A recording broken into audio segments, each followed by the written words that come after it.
Shalom saudaraku, kita jumpa lagi dalam program Perenungan Pagi Marturia Ministry di minggu ketiga sesudah Paskah. Kita bersyukur kepada Kristus untuk setiap anugerah kehidupan lewat helahan nafas bagi setiap kita. Demikian bagi kita yang diperkenankan untuk mengalami anugerah pertambahan usia kelahiran dan usia pernikahan dari Tuhan Yesus. Teristimewa untuk usia kelahiran bagi anak Elizabeth Rahasti Sekar Prabawani, Bapak Erik PH Napitupulu, dan Saudari Muji Martini dari Pospel Waihandok. Kami ucapkan selamat mengingat rayakan setan usia kelahiran ini bersama dengan kehidupan keluarga terkasih. Kiranya anugerah Tuhan Yesus memberkati dan menyempurnakan sukacitanya, serta senantiasa merahmati dengan anugerah kesehatan dan hikmat-Nya. Kini kita akan disapa dengan kebenaran firman Tuhan. Mendahulunya kita sehati dalam doa. Ya Bapa, terangilah hati dan pikiran kami dengan Roh Kudus-Mu, sehingga dengan hikmat Allah kami boleh dimampukan untuk memahami dan melakukan kebenaran firman-Mu. Di dalam nama Tuhan Yesus kami berdoa. Amin. Bacaan firman Tuhan terambil dalam Kisah Para Rasul pasal yang kelima, ayat yang ke-26 hingga ayat yang ke-33 yang menyatakan, "Maka pergilah kepala pengawal serta orang-orangnya ke bait Allah, lalu mengambil kedua rasul itu, tetapi tidak dengan kekerasan, karena mereka takut kalau orang banyak melempari mereka.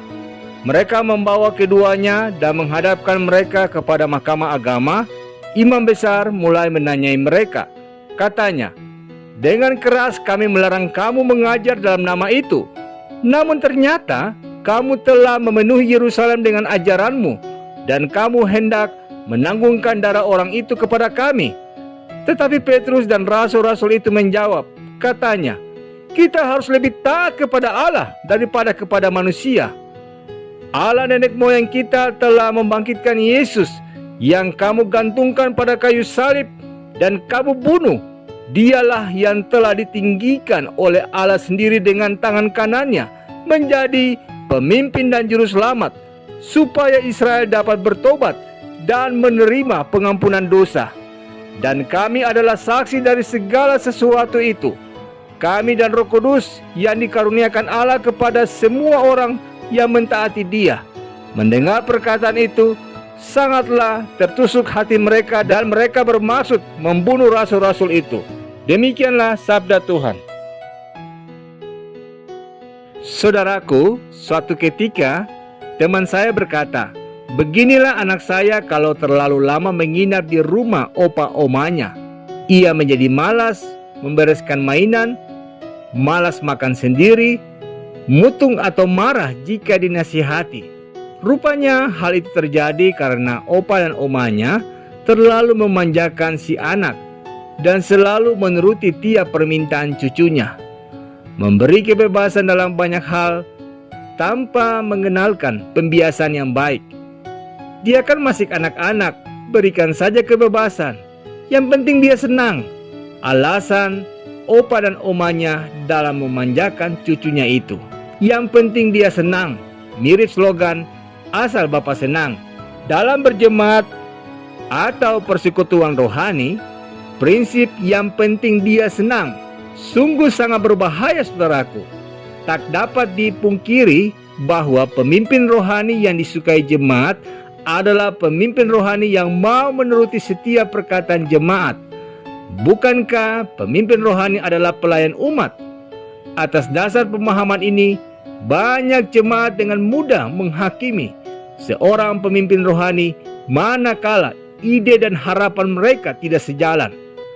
Pemimpin rohani dianggap tidak melakukan tugasnya dengan baik jika tidak menuruti setiap permintaan jemaat.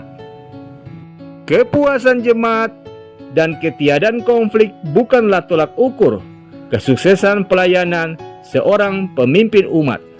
Sekalipun seorang pemimpin umat adalah pelayan jemaat, tugas panggilan pengutusan seorang pemimpin rohani adalah membawa umatnya atau jemaatnya kepada kehendak Tuhan. Bukan yang penting jemaat itu senang atau terhibur dalam tanda petik. Seorang pemimpin rohani harusnya berani bersikap. Yang penting Tuhan senang, bukan yang penting jemaat senang. Sebagaimana kesaksian Rasul Petrus di hadapan Mahkamah Agama yang dengan tegas menjelaskan kesaksian mereka adalah bentuk ketaatan mereka kepada Allah yang hidup, Allah yang mereka imani dalam Kristus Yesus. Karena itu sebagai seorang pemimpin rohani harusnya berani bersikap dalam tanda petik, yang penting Tuhan senang, bukan yang penting jemaat senang.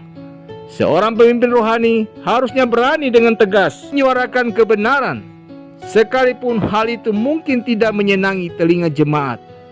Seorang pemimpin rohani harusnya berani menyatakan yang baik dan benar dan yang salah atau keliru, bahkan kalau perlu menerapkan disiplin rohani di tengah-tengah kehidupan persekutuan jemaat atau gereja, dan bukan memanjakan jemaat. Di sisi lain, jemaat pun harusnya cukup dewasa, bersikap bijak untuk mengerti bahwa setiap pemimpin rohani bukan ditempatkan Tuhan, bukan asal untuk membuatnya senang, tapi untuk membuatnya hidup dalam kehendak dan ketaatan kepada Tuhan. Amin. Mengakhiri perenungan di saat ini, mari kita sehati dalam doa. Tuhan Yesus, terima kasih untuk anugerah kasih-Mu sehingga kami diperkenankan memasuki minggu ketiga sesudah Paskah ini. Biarlah dengan sabda-Mu yang menyapa kami di saat ini, dengan Roh Kudus-Mu kami dimampukan untuk semakin mengasihi Tuhan, dengan giat bersaksi dan melayani Tuhan, bahkan berjalan pada kehendak-Mu dan tunduk pada otoritas-Mu. Berkatilah apa yang akan kami lakukan di hari ini.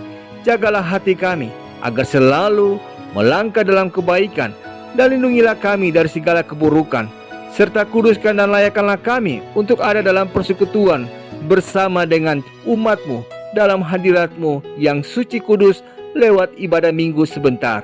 Di dalam nama Tuhan Yesus kami berdoa. Amin.